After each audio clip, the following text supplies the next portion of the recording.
Don't do what you don't want to do. If you are a creative individual and someone offers you a creative project that doesn't work for you, don't do it. My name is Grandpa Choco, and on this channel I talk about creativity and my thoughts about creativity. A few years ago, I went to a talk given by Joel Hodgson, who is the creator of the TV show Mystery Science Theater 3000. One story that Joel told during the event was from way back in his stand-up comedy days. Now, I'm paraphrasing here, but Joel had been a stand-up comedian and he had a lot of buzz going on. He had been on David Letterman, he had been on Saturday Night Live, and the industry was really noticing him. He had so much buzz that NBC reached out to him and offered a part on a new sitcom. They sent Joel the script and he read through it, and he quickly realized that he was not a good fit for this project. And he didn't want to waste his time and creative energy working on a project that he didn't see as worthwhile.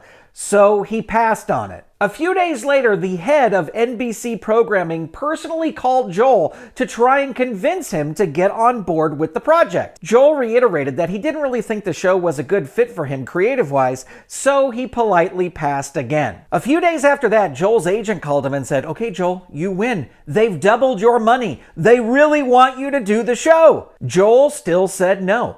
It wasn't a negotiation tactic. He didn't feel that the show was right for him. And he was starting to think that in Hollywood, nobody's opinion mattered if they can just keep throwing money at you until they get what they want. So Joel left Los Angeles, moved back to Minnesota, and started working on the projects he wanted to work on. And he created Mystery Science Theater 3000. Would Joel have had the creative energy to create Mystery Science Theater 3000 if he had stayed in Los Angeles and worked on the sitcom?